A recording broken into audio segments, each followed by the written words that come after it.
Dzisiaj jesteśmy w Speyside, jesteśmy w destylarni Billego Walkera w Glenallachie. Ze mną torfowa wersja Glenallachie, czyli Mikultor. Jest to whisky, która całkowicie wyszła spod ręki Billego Walkera. Mieliśmy już The Sherry One, mieliśmy już piątkę Original. Najwyższy czas, aby sprawdzić, jak smakuje The Cinque Pin One. Zapraszam.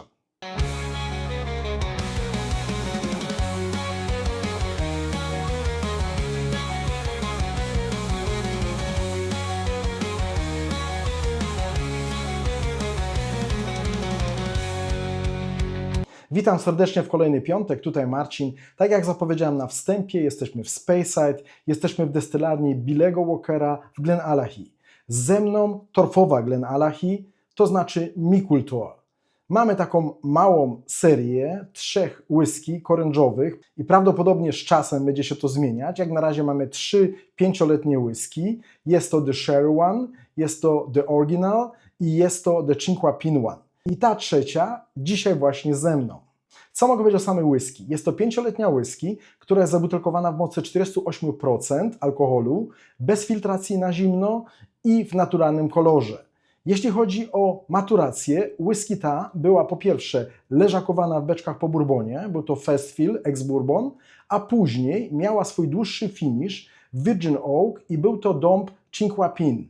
Cinque Pin jest to dąb amerykański, zwany potocznie Yellow Oak, czyli dębem żółtym. Oczywiście jest to whisky torfowa, ma 35 ppm. Jeśli chodzi o cenę, whisky to można kupić u mnie już od 43 euro. Dzisiaj sprawdzałem polskie strony internetowe i można ją kupić w Polsce od 269 zł. Dobrze, przejdźmy teraz do strony praktycznej. Pozwoliłem sobie wcześniej nalać tej whisky do kieliszka.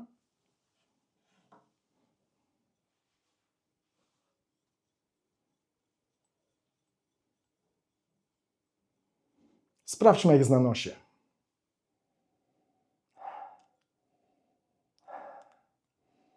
Pięknie. Jest pięknie torfowo.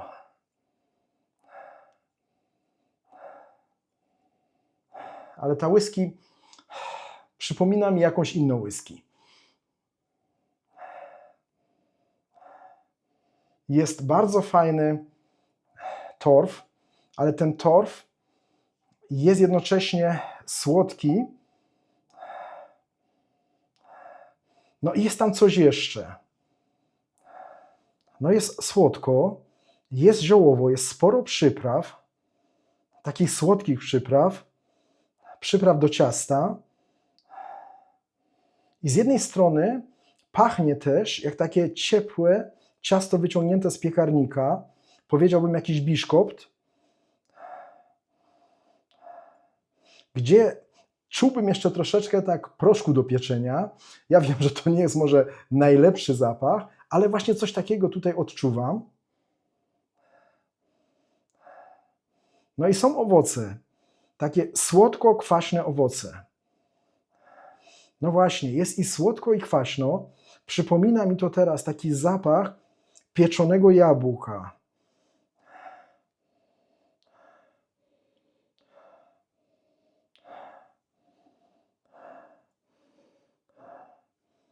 No ale muszę powiedzieć, na nosie bardzo, bardzo mi podchodzi.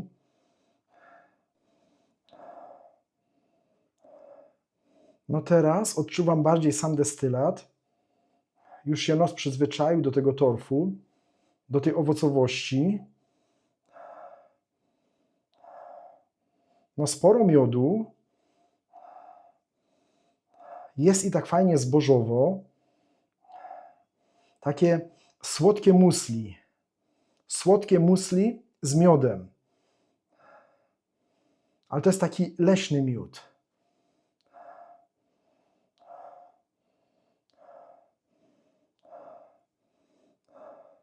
No bardzo fajnie, bardzo przyjemnie. Aż mam ochotę. No dobra, no mam ochotę. No sprawdźmy, jak jest na języku.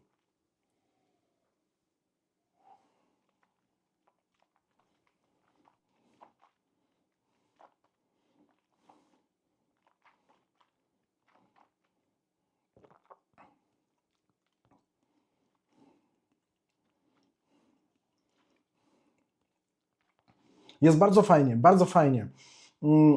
Jest torf, dym taki ogniskowy, który przypomina mi taki torf z Kilchomana. Bardzo fajnie, ale zaraz za tym poszedł dąb, taniny i przyprawy, ale takie inne. Ok, owoce mi właśnie uciekły, ale zostawmy owoce na drugiego łyka, bo teraz robi się coś bardzo ciekawego w buzi. Mam jakiś taki syrop klonowy, albo może taki smak takiej odgazowanej Coca-Coli plus troszeczkę tytoniu razem. I o ile na początku odczuwałem takie ognisko, dym ogniskowy na podniebieniu, to teraz na języku odczuwam taką leciutką popiołowość i posmak, jakbym wypalił cygaro. Nie jakby cygaro leżało obok, ale właśnie tak, jakbym teraz wypalił cygaro. Plus do tego karmel i nieco słodko-kwaśnych owoców. Dziwne, bo na finiszu właśnie odczuwam to teraz, co powiedziałem, nie mam przypraw. Sporo tych przypraw poszło zupełnie na samym początku. Potem były te owoce, ale pogubiłem się teraz przy tych owocach. Nie będę teraz z głowy wymyślał. Zrobię to jeszcze raz na spokojnie przy drugim łyku. Ale bardzo fajnie, bardzo fajnie. Szkoda, że to się tak nie rozłożyło dłużej w czasie, że ten pierwszy cios, ten pierwszy szlak był taki mocny, intensywny. Teraz też jest fajnie, bo z jednej strony jest tak troszeczkę wytrawnie, z drugiej strony no fajnie, jest tak zbożowo. No właśnie tak jakbym zjadł takie zbożowe musli, może takie żytnie musli, lekko słodkie. Taki posmak też jakbym zjadł taką mleczną krówkę. No fajnie się dzieje, no fajnie się dzieje. Ten początek był troszkę za intensywny. Nie wiem, albo ja jestem zbyt wolny na to, albo zbyt dużo się działo przez te pierwsze 3 sekundy. No dobra, ale powrócimy do tego za chwileczkę. No pięknie teraz. Bardzo słodko, dużo karmelu, ale teraz taki słodziutki karmel plus, no teraz wyraźnie pomarańcze. Mam tutaj pomarańcze, takie słodkie pomarańcze.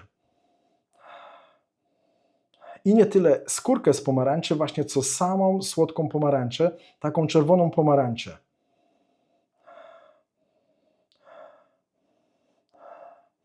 No fajnie, no są tu jakieś goździki, jest tu coś cynamonu, bo tych przypraw tu jest dużo, ale to są takie przyprawy do ciasta.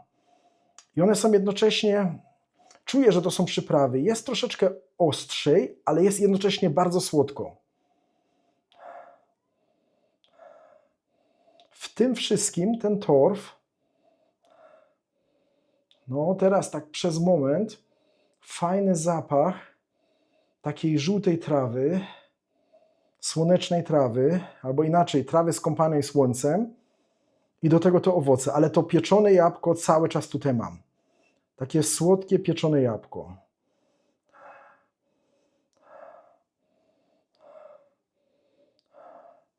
No dobra, zrobię teraz drugie podejście, ale będę się teraz bardziej koncentrował na owocach, które odczuwam. Przyprawy zostawię na boku i torf również. No sprawdźmy tego drugiego łyka.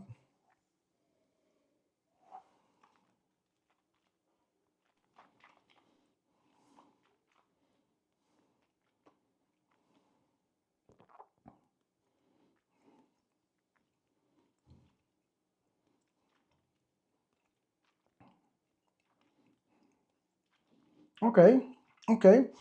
Fajnie, fajnie. O ile na nosie jabłko, to nie jest już tak kwaśno i nie jest tak słodko na języku.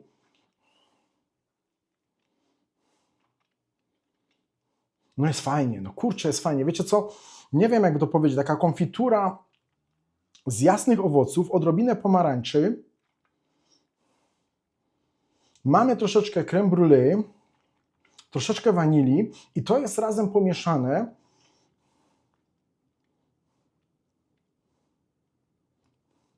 I tworzy jedną całość, taką jedną masę. Jakbyśmy to wszystko, nie wiem, razem zblendowali. Jest troszeczkę słodko, jest kremowo. Taki owocowy budyń. Taki owocowy budyń. Powiedziałbym brzoskwiniowy budyń. Właśnie, brzoskwiniowy, taki aksamitny, brzoskwiniowy budyń. Tak średnio słodki. Do tego coś pomiędzy właśnie teraz tytoniem, a taką żółtą trawą. Bardzo fajnie. Teraz te płatki śniadaniowe, takie zbożowe, myślę o płatkach żytnich, które są leciutko słodkie. No i cały czas coś się dzieje, cały czas coś się dzieje. Nie jest tak intensywnie teraz, jak wcześniej, ale jest bardzo przyjemnie, fajnie rozgrzewa, jest taka bardzo stonowana. No muszę powiedzieć, te pierwsze 3-4 sekundy dzieje się bardzo dużo i potem jest taki spadek, powiedzmy do połowy i tak powolutku do finiszu. Szkoda, że to nie jest może bardziej tak jakoś rozłożone, bo ten początek jest naprawdę takie boom i potem mamy taki spadek o 50%, ale to jest bardzo przyjemne. No i muszę powiedzieć, że ten dąb bardzo mi podchodzi. Z tego, co doczytałem, powinien być on bardziej przyprawowy niż biały dąb amerykański, mniej przyprawowy niż europejski dąb. Troszkę jestem zdziwiony, bo nie odczuwam tutaj za bardzo imbiru i pieprzu. Nie wiem, czy mam taki super dzień dzisiaj. Oni sami nawet na opakowaniu piszą, że powinienem czuć imbir. No, powiem szczerze, ja tego dzisiaj tutaj nie odczuwam.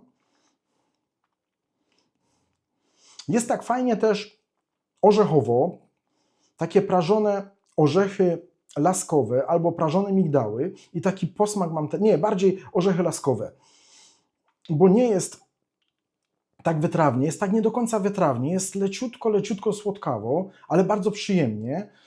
No powiem Wam, bardzo mi podchodzi. Fajna, pijalna, bardzo fajny torf. Cena, no dzisiaj sprawdzam na internecie, nawet jest taki sklep, który oferuje ją za 42 euro. Co prawda, mamy tutaj teraz 5 lat, dobra, w ogóle się do tego nie odniosłem. Ale słuchajcie, mamy tutaj 5 lat i nie odniosłem się do tego dlatego, bo ja tego tutaj absolutnie nie odczuwam. Absolutnie nie odczuwam tutaj młodości destylatu. Mamy 48%. To jest świetna procentowość. 48-50 ja uważam za perfekcyjne i świetnie się pije, świetnie pachnie. Absolutnie nie czuję tutaj młodości alkoholu, młodości destylatu. Absolutnie nie odczuwam tutaj żadnego żelaza. Absolutnie nie. Oczywiście możemy powiedzieć, że beczki miały duży wpływ na destylat i mogły to zamaskować. Być może. Również i sam torf mógł to zamaskować. Być może. Ale co mi tam? Ja tego tutaj absolutnie nie czuję. Ani na nosie, ani na języku. Więc muszę powiedzieć, że jak na 5-letnią whisky zabutelkowaną w mocy 48%, alkohol jest tu świetnie ukryty, świetnie połączony. No pięknie, no pięknie. No słuchajcie, przykładam whisky do nosa i mam wszystko jak na patelni. No nie muszę się tu ani za bardzo wysilać i myślę, że nawet gdyby mój nos był powiedzmy w takiej dyspozycji 70-60%, też bym tu coś wyczuł i robiłoby to radochę. No pięknie, teraz ten torf, no on na nosie nie jest taki ogniskowy, jak przy tym pierwszym łyku. Przy tym drugim już nie miałem tak dużo tego ogniska, raczej takie zwęglone drzewo z ogniska, leciutko w tą stronę. No muszę przyznać, że na nosie ta whisky przypomina mi jakąś inną torfową whisky, którą bardzo lubię. Na języku jest już inaczej, jest bardzo oryginalnie. No trzeba powiedzieć, jest bardzo oryginalnie, jest to bardzo fajne doświadczenie. No dobra, nie będę się tak znęcał nad tą whisky. No cóż innego pozostało, jak po prostu sprawdzić, jak Cinque Pin One smakuje i wypadnie na tle dwóch pozostałych. Zaraz wracam. Dobrze, jestem z powrotem. Zostaliśmy dalej w Speyside, w destylarni Glenallachie u Billego Walkera.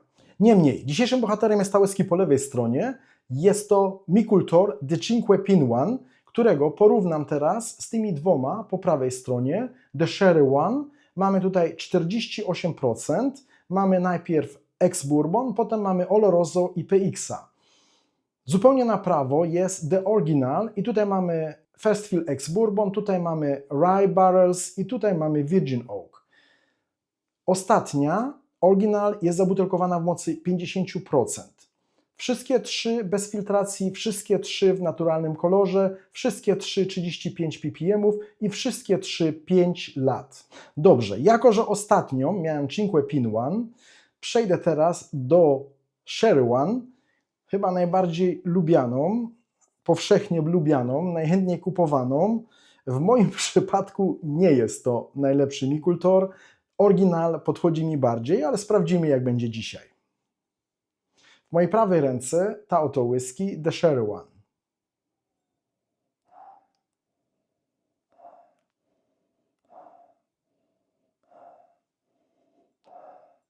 No i muszę powiedzieć,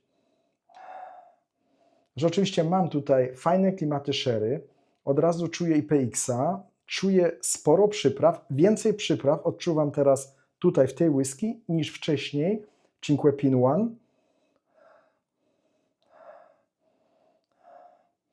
Jest bardziej świeżo na nosie i robi to wrażenie takie, jakbym jednak bardziej odczuwał tutaj tą alkoholowość. Chociaż obie mają 48% ABV. Ale przypisuję to tutaj jednak beczką po PX-ie. No fajne klimaty sherry, no trzeba powiedzieć. Fajnie słodko, czerwono-owocowo. Mamy i coś śliwek.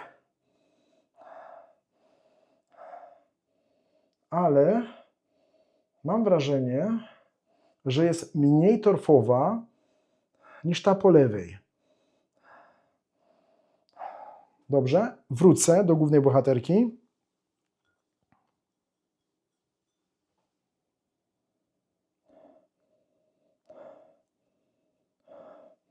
No to teraz bardzo dużo pomarańczy. Oj, tutaj naprawdę taki budyń brzoskwiniowy i sporo pomarańczy. Słodko-kwaśnej pomarańczy. Ale robi wrażenie lżejszej i bardziej torfowej. No dobra. No powiedzmy jednak torf na tym samym poziomie. Ale tu jednak ten dąb troszeczkę bardziej mnie gryzie po nosie. Jest fajnie, podoba mi się, ale mam wrażenie, że ta jest jednak lepiej ułożona. Że ta whisky potrafi się lepiej sprzedać, jest przyjemniejsza. Dobrze, odłożę The Sherry One. W mojej lewej ręce dalej Cinque Pin One.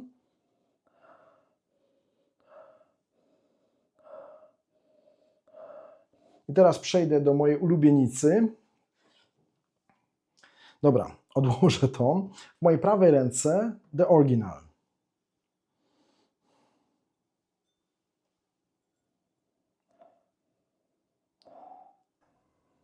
No to tutaj nie odczuwam w tym momencie prawie żadnych owoców. O teraz, bardzo fajnie teraz ex-bourbonowo. Plus czuję wyraźnie Virgin Oak i tutaj ten Rye.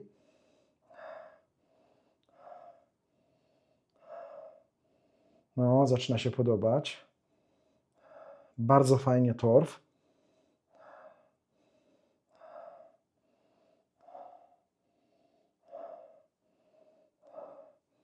No, robi wrażenie z tych trzech najbardziej ułożonej, najlepiej ułożonej, przepraszam. Jest taka stonowana. No musiałbym powiedzieć, że tutaj mam więcej whisky w whisky. To znaczy, powiem tak, tutaj nie mam tak dużo owoców i teraz obojętnie, czy to są pomarańcze, czy czerwone owoce, czy śliwki, jest Oczywiście ex-bourbonowo. Mam tutaj wanilię, fajny pudding, ale tutaj ta słodowość, zbożowość i sam destylat jest bardziej wyeksponowany i bardzo fajnie połączony z torfem, co mi bardzo, bardzo, bardzo odpowiada. No w tym momencie mógłbym powiedzieć, że to jest whisky, która jest najstarsza z tych trzech, chociaż mamy wszędzie deklarację wieku 5 lat, ale to nie znaczy, że tam są tylko 5-letnie beczki. Mogą być i starsze, na przykład 6- albo 7-letnie. No jest tutaj ten Virgin Oak i czasami tak troszeczkę zadrze po nosie, ale ja to lubię, ja to lubię. Właśnie ten Virgin Oak z Glenallachie, ten Virgin Oak od Billego Walkera, po prostu Billy Walker odczarował mi Virgin Oak, no muszę powiedzieć. I po prostu to tutaj świetnie siedzi. I bardzo mi pasuje. Dobra, ale idziemy na lewo.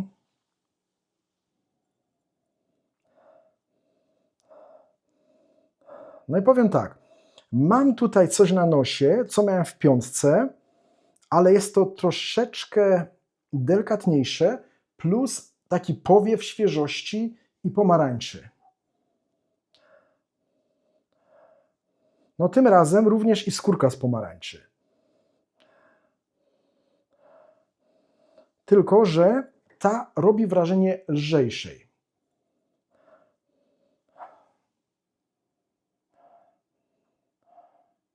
No, tutaj wyraźnie jest nieco ciężej, bardziej bym powiedział, że tak lekko ziemiście. Odczuwam tutaj również taki delikatny funk.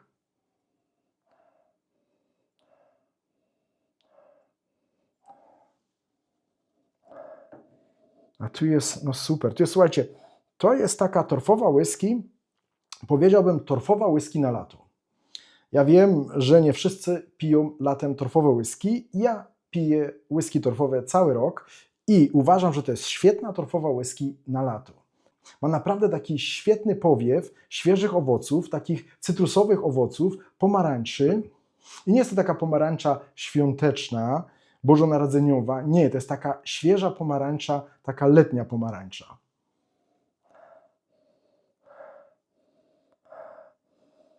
Plus teraz ten dom z tyłu. No pięknie, pięknie. Mi się to bardzo podoba. Plus ta zbożowość, plus te orzechy prażone. No, powiem Wam, no teraz tutaj też fajnie. Mam teraz The Sherry One. Teraz nawet przez moment takie owoce leśne i wyraźnie czułem maliny. Zrobiło się tak fajnie kremowo, śmietankowo. Teraz nieco ciężej. Idzie tak typowo w takie klimaty sherry, troszeczkę politury meblowej, taki cięższy dąb, plus te przyprawy z PX-a. No tutaj sporo goździków. No nie wiem. Wszystkie trzy świetne. Wszystkie trzy mi bardzo podchodzą. No i że tak powiem, The Cinque Pin One absolutnie się tutaj obroniła. Robi wrażenie najbardziej świeżej, robi wrażenie najlżejszej, no i jest fajnie ułożona. Dobra, czas na to, aby je skosztować i porównać. Teraz na języku. Zacznę od The Sherry One.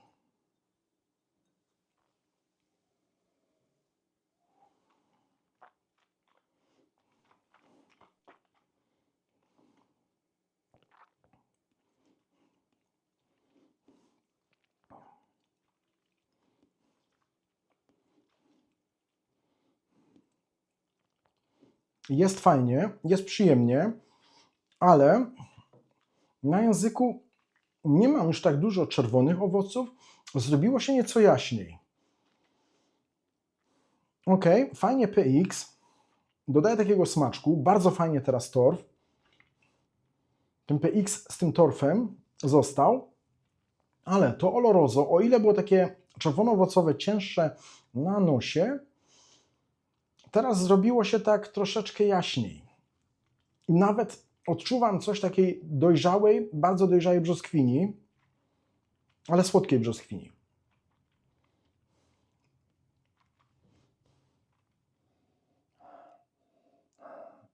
No jest fajnie, no teraz bardzo fajnie destylat, bardzo fajnie dąb. No teraz czuję więcej samej whisky. Mam nadzieję, że mnie rozumiecie. Pięknie, no pięknie. Ale na języku troszeczkę za płasko. To jest bardzo dobra whisky, bardzo intensywna whisky, ale porównuję ją teraz bezpośrednio z tym wypustem. Dobra. No zobaczymy teraz. Cinque Pin. Zobaczymy, jak się obroni teraz ten dąb. Kurczę, no muszę powiedzieć, na tych pomarańczach tutaj nie oszczędzali. No dobrze, skosztuję.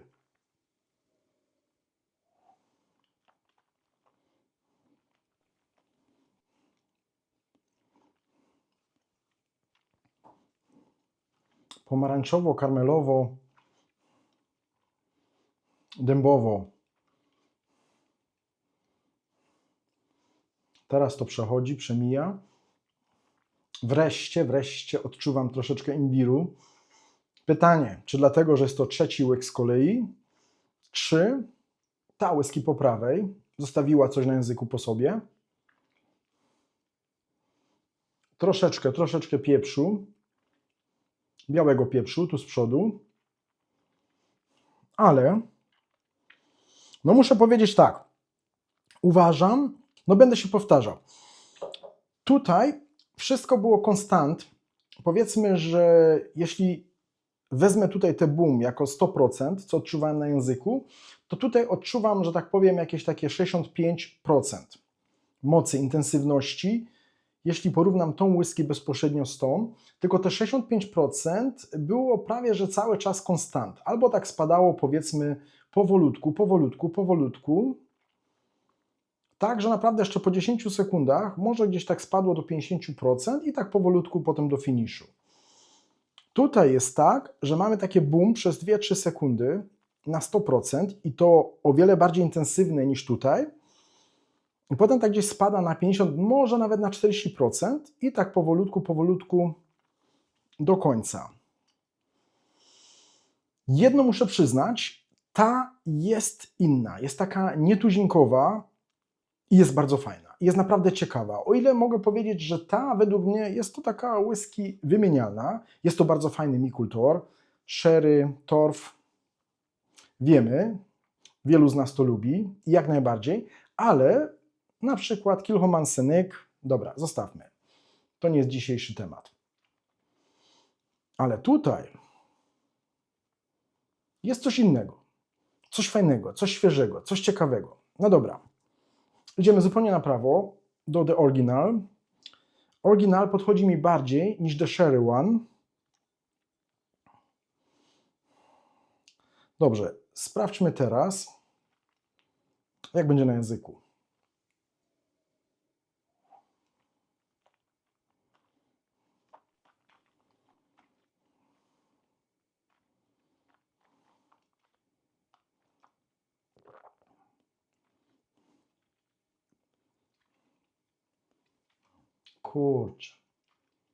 Kurczę. Ale fajnie. Ona coś ma w sobie z ledzik. Ale fajnie. Jest taka dirty, jest taka brudna. Mam tu taki funk. Bardzo fajny, przyjemny funk.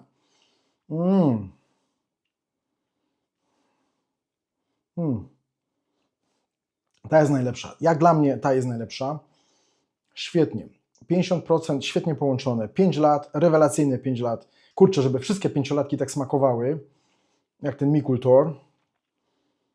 Kurczę. Ja cię smolę. To jest świetna whisky. To jest świetna whisky.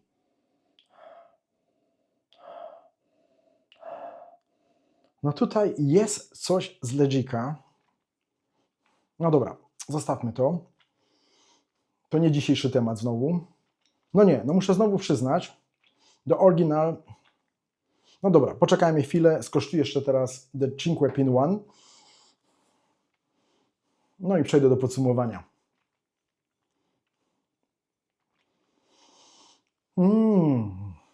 Się dzieje. Fajnie, fajnie. Kurczę, ta jest ułożona. The Original jest ułożona. Jest naprawdę oryginalna. Jest naprawdę oryginalna.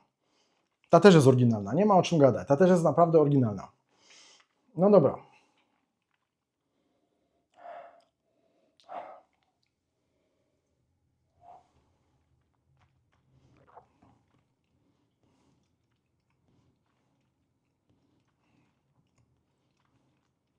Jest fajnie, jest fajnie. Dobra, obroniła się. Ale jest o wiele lżej. Jest teraz bardzo kremowo, bardzo kremowo. Jest oleiście, trzyma się bardziej podniebienia. Cały czas mam ten budyń, teraz taki brzoskwiniowo-karmelowy. Do tego pomarańcze. Bardzo fajnie torf. No i powiem szczerze, ten dąb jest zarąbisty. Świetnie, świetnie, świetnie, świetnie.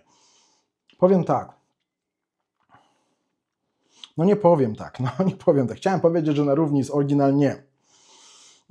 Oryginal, Mikultor, oryginal. Dobra, przejdźmy do podsumowania. Więc dzisiejszym bohaterem jest ta oto whisky. Jest to Mikultor The Cinque Pin One. Jest to 5-letnia torfowa whisky, która wyszła spod ręki Billego Walkera z destylarni Glenallachie. I muszę powiedzieć, że jest świetna, że jest rewelacyjna i jak najbardziej cena i jakość się zgadza. Możemy powiedzieć, dobra, 5 lat, ale mamy tutaj 48%, mamy świetne 5 lat. Tych 5 lat tutaj nie wyczuwam. Znajdę Wam 10-letnie, 12-letnie whisky, gdzie odczuwam więcej młodości i destylatu niż tutaj w tej piątce. Albo inaczej, znam inne piątki, gdzie czujemy, że to jest 5-letnia whisky, że jest to młoda whisky. Tutaj ten alkohol jest świetnie ukryty, świetnie połączony. Być może przez torf, być może przez beczki, ale zrobiło to wszystko razem świetną robotę. Mamy tutaj zupełnie inny dąb, amerykański dąb, ale Cinque Pin. To nie jest biały dąb amerykański, to jest żółty dąb amerykański. Jest to świetny dąb. Billy Walker lubi pracować i eksperymentować z beczkami i chwała mu za to. Z mojej strony chwała mu za to. Świetna robota, jak najbardziej udany wypust, świetna whisky i przede wszystkim jest oryginalna. To trzeba powiedzieć, jest oryginalna. O ile The Sherry One jest dobra, według mnie w tym zestawieniu jest najsłabsza. Na pierwszym miejscu oryginal, potem wezmę Cinque Pin One, Sherry One u mnie na trzecim miejscu i uważam, że Sherry One jest wymienialną whisky. Tutaj The Original jest rewelacyjny, jest świetny, po prostu jest rewelacyjny. Mamy 50% bez filtracji, naturalny kolor, świetne beczki i tak dalej. I tutaj dokładnie to samo. Mamy 5-letnią whisky, jeśli komuś zależy na cyferkach, przepraszam, że tak mówię, ale mamy 5-letnią whisky, która smakuje jak miała przynajmniej 10 lat. Mamy 5-letnią whisky, która ma moc 48% i jest świetnie pijalna. Mamy 48%, które bardzo podbijają smak, podbijają zapach, a świetnie się pije. Absolutnie nie przeszkadza to na języku ani na nosie. Po prostu rewelacyjna robota, Billy Walker, rewelacyjna robota. Według mnie świetna, rewelacyjna whisky, którą polecam, polecam, polecam. Za 43 euro jak najbardziej. A jeśli komuś przeszkadza ta piątka, która jest na opakowaniu, to niech sobie po prostu pomyśli, że to jest whisky na ocenę 5. Po prostu to jest ocena tej whisky, a nie wiek tej whisky. No i na tym zakończę. Mam nadzieję, że podobał Wam się ten film. Dziękuję za to, że jesteście ze mną, że podbijacie moje filmy, że lajkujecie moje filmy. Dziękuję za Wasze wszelkie komentarze. Dziękuję za to, że jesteście. Do zobaczenia następnym razem. Cześć!